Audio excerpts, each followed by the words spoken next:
ሰላም ሰላም ጋይስ እንዴት ናችሁ? ለማታውቁኝ ቲጂ ነኝ። እንኳን ደህና መጣችሁ። ቤቴን ሰብስክራይብ በማድረግ ቤተሰብ እንድትሆኑ እጋብዛለሁኝ።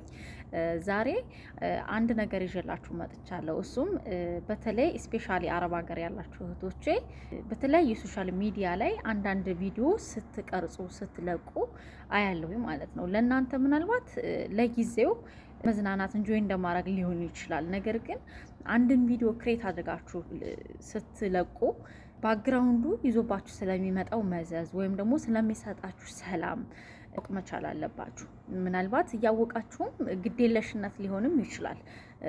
ግን ራስን ወደ ሲኦል መወርወር ግዴለሽነት አስፈላጊ ነው ብዬ አላስብም ማለት ነው። እሱ ምንድነው? ልክ ቪዲዮአችሁን ትሰሩና ቪዲዮአችሁ ላይ አሰሪዎቹ የጥቅልል ብለው ይሄዳሉ። ከዛ ቆንጂየው አንዱ ልጅ ብቻና ነው የቀረን አይደለ? የሆነ ሰው እንዴት ነው በተለይ ይሄ ተቃራኒ ጾታን ያጋደለ ነገር ትጽፉና ትለቃላችሁና በዛ ወቅት አሰሪያችሁ ልታዩ ትችላለች። እስክኖር ስታደርግ መቼም በዚህ ሰዓት ላይ ሶሻል ሚዲያ የማይጠቀም የለም። ከነሱ የተረፈውን ነው እኛ የምንጠቀመው ማለት ይቻላል። ስለዚህ እስክኖር ሲያደርጉ ታዩታላችሁ። ጌታው ተመቸኝ ለኔ ምናምን የሚለው ሙዚቃ ተለቆ ነው ዳንስ ሪያክሽናችሁን እያሳያችሁ የምትለቁትና ጻፋችሁትን ስክሪንሾት አድርገው ትራንስሌሽን ውስጥ ቢያስገቡት ምን ሊሉ እንደሚችሉ መገመት የሚከብድ አይመስለኝም። እና ምንድነው በራሳችሁ ጥፋት ራሳችሁን ወደ ሲኦል ወርውራችሁ በኋላ እና እህቶቼ ተገቢ ያልሆነ ቪዲዮ ከመስራት ራሳችሁን ብትቆጠቡ ራሳችሁን ከብዙ አደጋ የምታተርፉበት የምታድኑበት ስለሆነ ለምትለቁት ቪዲዮ ከመልቀቃችሁ በፊት ባክግራውንዱን ቀኝ ጎኑን ግራ ጎኑን ምናምን አይታየት አድርጉ።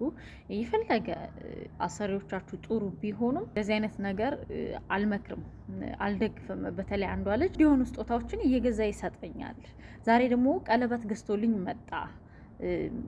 ሰው ተቀበልኩት፣ አብሮ ሊገባ ፈለገ ምናምን። ብዙ መሄድ አልፈልግም። ይሄን ስላችሁ በእርግጠኝነት ታያታላችሁ። ምን እንደተናገረች ሰምታችኋታል ብዬ ነው የማስበው። እና እነቱ ያው እሷም ፊት ለፊት የጻፈችው ነገር የለም ማለት ነው እና ትንሽ ይቀንስላታል ብዬ ነው። እና አብዛኛዎቻችሁ ግን ቪዲዮአችሁ ላይ ስለምትጽፉት ጽሁፍ ተጠንቀቁ።